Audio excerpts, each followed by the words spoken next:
today is almost 1:45 in Norwegian time. The weather outside is still cold, so now I'm back in Geneva discarding mama. So I'm making today's bowler, yung braid na round. Ito yung mga ingredients gagamitin natin. Mayroon tayong bowl. And then gumamit lang tayong 750 gram na flour. Dahil kami-kami lang po, good for family lang ito guys. And then salt. Gumamit tayong 1/2 teaspoon na salt. And 1/2 deciliter na sugar. And 1 pack dry na yes. Gumamit tayong 1 teaspoon na baking powder. And that is cardamom powder. I don't know what is in cardamom in ito na siya guys. Nakahalo na yan. Ang gawin lang natin, ipaghalo lang natin yung mga dry ingredient.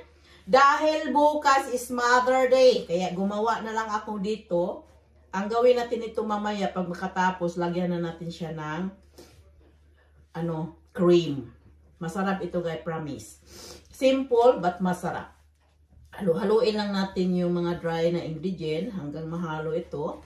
And then, ang sunod natin gawin, mayroon tayong butter na minimilk ko na siya, 75 gram.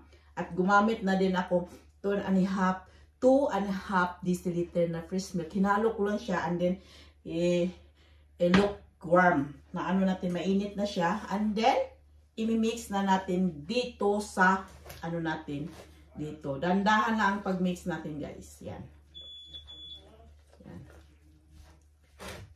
Hanggang mahalo ang mga ingredient natin. Yan. This is it. Parang sinisipon ko guys dahil 8.4 ang temperature dito guys. Malamig. And then halo lang natin ito hanggang mahalo. Pwede kayong gumamit ng yung kitchen machine. Pero sa akin, gumamit lang ako ng dito guys. Mix lang natin ito. Halo-halo lang. Hanggang mahalo lahat yung mga ingredient.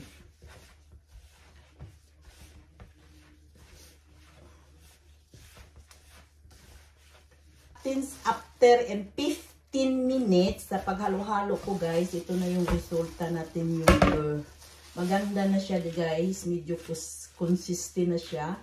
Yan, ganyan. Yan. And then ipares lang natin, it depends kung kailan siya mag-double size. Pwedeng 45 minutes or 1 hour. Ito na siya. Yan. Ganyan lang siya. That is it. And then takpan lang natin ito ng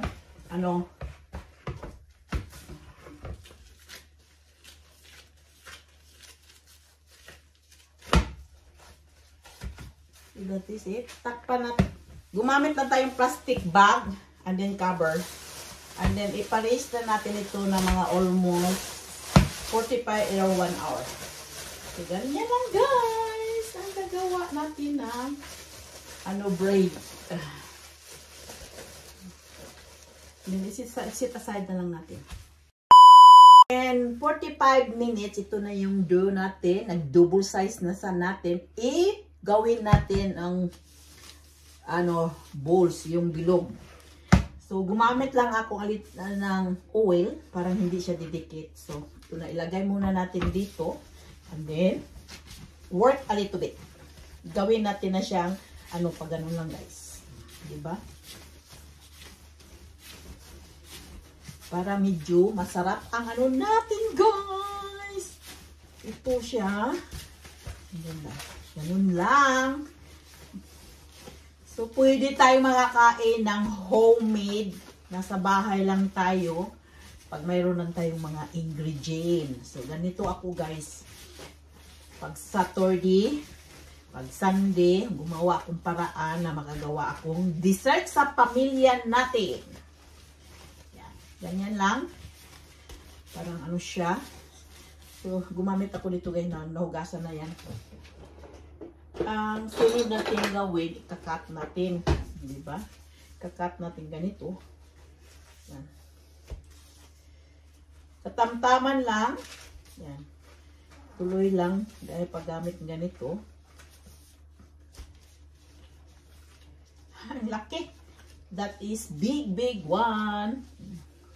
And then, i-cut natin ito. So that is it. Ito na siya. Tingnan natin. And then, mayroon tayong baking pan.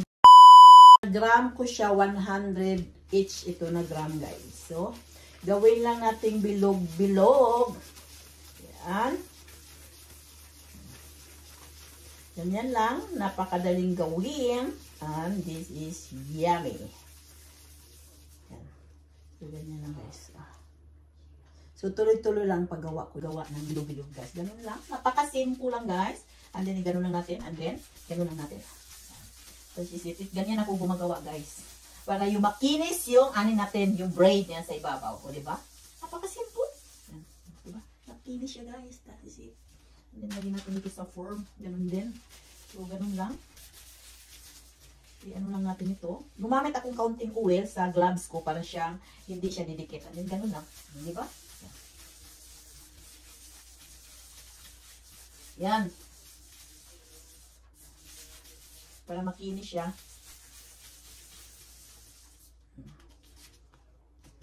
Ito na siya. And then, the last one. Yung 700 gram, ito nagawa natin. Yan. Gumamala akong 700 gram dahil kami lang kumakain ito. Pwede naman i-freeze i-freeze na ito pag hindi maubos. Pero, mas sarap kasi pag gumawa ka ng ganito, yung fresh na taste. So, ito na, guys. And then, i-raise natin ulit in 30 minutes and bake later.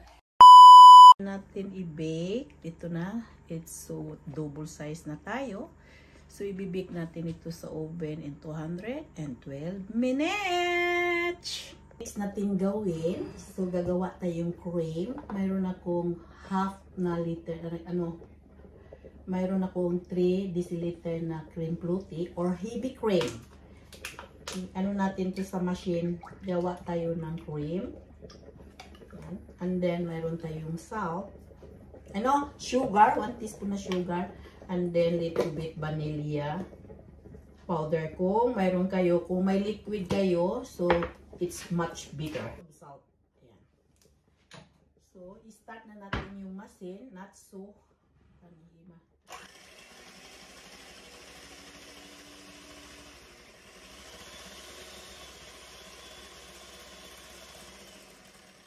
ang cream natin, guys, it's done. Yan, na. Hindi na siya. Ibig sabihin, pag ang cream it's done, hindi na siya matatanggal sa bowl. Yan.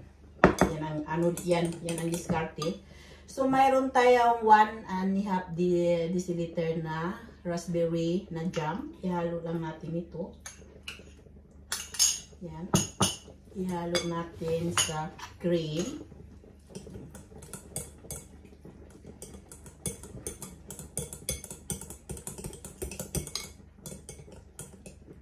Gumamit tayo ng spatula.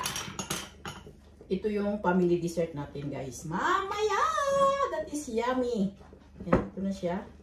Hindi ko nilagyang marami para not so sweet. Yung katamtaman lang yung natin lang.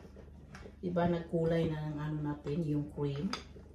At napansin nyo, hindi malalaglag. Yan ang technique, guys, sa cream. Yan. Halo lang natin ito.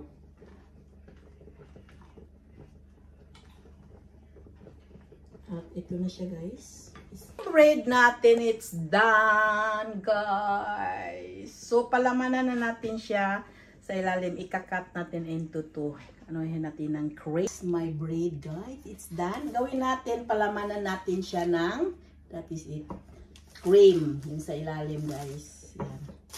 Yan natin ng into, gawa tayo ng 4 dahil 4 kami.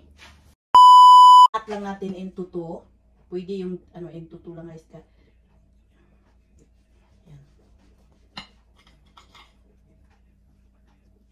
Yung braid natin in. Ganyan, guys.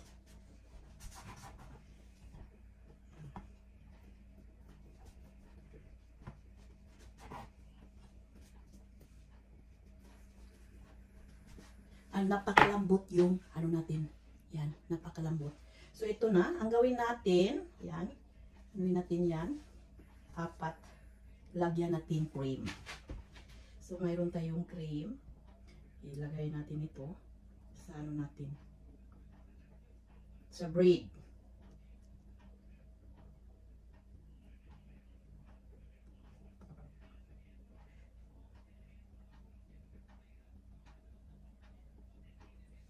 And then yung isa, like that. Ganun lang guys, ang pag-ano natin ng ano, cream. Masarap to guys dahil mayroon siyang raspberry na jam. Yan. So that is it. Pwede lalagyan siya ng, lagyan ko siya ng ano, marzipan. Yung dalawa, pero yung dalawa hindi ko dahil ayaw kong marzipan. It's like that. Kita nyo guys. And then, ito na siya, di ba? May cream na. And then, dalawa may marzipan. Lagay natin yung sa ibabaw. That is it. Of course. And this is it. And this is it. And this is it. Yan. Ang sunod natin gawin, mayroon tayong powdered na sugar. I-sprinkle natin sa ibabaw. And that is it.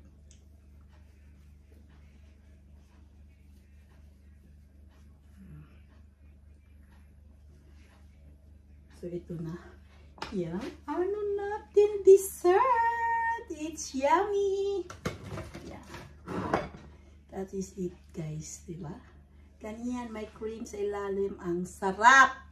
That is my bread with cream, guys. Diba? Yeah. Yummy, yummy.